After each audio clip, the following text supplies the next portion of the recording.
What the Sigma? Hello, gamers, and welcome back to Jujutsu Kaisen this week. Today we've got the One Piece catch up of Your Dreams. I don't know. I'm feeling a little silly. I'm feeling a little bit energized for once. Isn't that great? Turned out I might have needed a little bit extra into my system of something, and it wasn't a powdery substance. Yippee! But anyway, Dandadan this week, that's pretty cool. I'm powering on despite the fuck ass that is working on construction, like the next door or whatever. We're gonna try to roll with it. We'll try to go through this pretty quickly. But yeah, it was very, very interesting and honestly kind of made me tear up at the end. I say kind of, it full blown did. I don't know why I can't talk today though, but essentially, holy crap. Holy freaking crap. So we catch up with Vamola because everyone's kind of had their own battle or they get split up and it's typical Dandadan where we kind of regroup at the end, like in some way or form.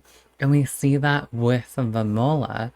And although Vamola's got a not so great nickname for Momo, given the circumstances, right? It almost sounds like she is forgetting her actual name. Vamola in her adorable kaiju likeness. And if you guys are caught up with the anime, I know I'm not, but I've been paying attention because Sakata has now been released, right? That beast has finally came to be in animation form. We also have a Vamola in like on the horizon, not in the works. She's just like marinating in the suit. That's fucking disgusting.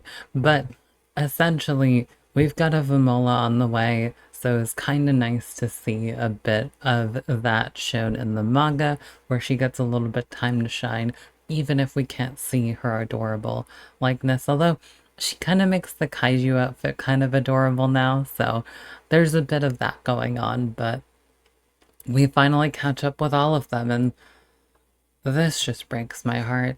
Like,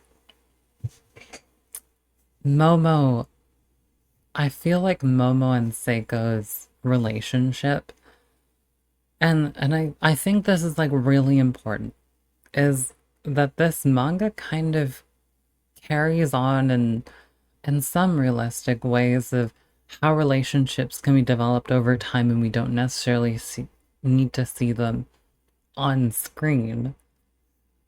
And also perceived relationships between people. Although we don't see like, to some people, it might be like, well, Momo and Aira are fighting and they're gonna be at each other's necks and stuff like that.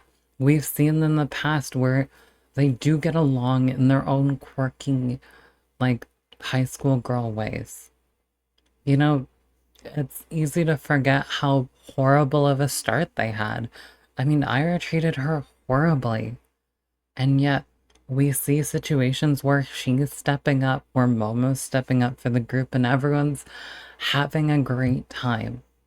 And I think they might be both like a little too tsundere to admit it, but that's the kind of love that we see. And the reason why I say this is it's relevant in the Seiko and Momo dynamic as well. I think Seiko's kind of tough love, maybe a little too much. I don't know. Like sometimes Seiko's like, fuck Momo, all my homies hate Momo, and then all her friends like hate her for those like good old 2 seconds, right? But deep down, they both really love each other and are trying to prioritize each other. And if Seiko is alive and well, she'd do anything for basically her granddaughter, right? I was gonna say her daughter at this point. Like Momo's got no one else to turn to. And I don't know. I've been alluding to it a bit where Seiko Seiko got really badly beat. And I know that like a good like feel good story has Seiko alive.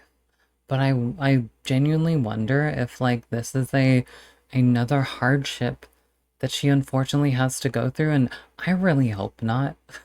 Right? Like we got another like um loss in the family. I was trying to like put it to words, but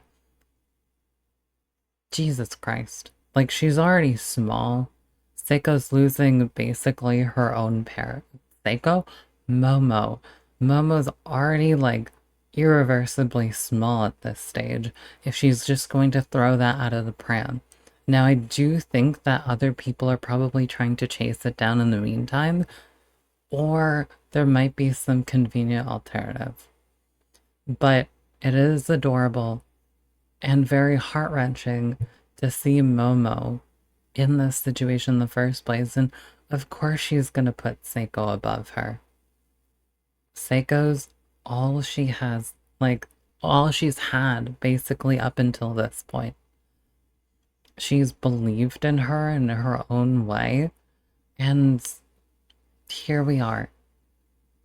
So it freaking breaks my heart, and I know I've gone about it in like the most like roundabout roundabout way possible, but my heart, my freaking heart. Let's see. Let's freaking see where this like arc will take us, and I don't know. We are going on a break, so it kind of gives me the idea that some big development is probably on its way, but we'll see.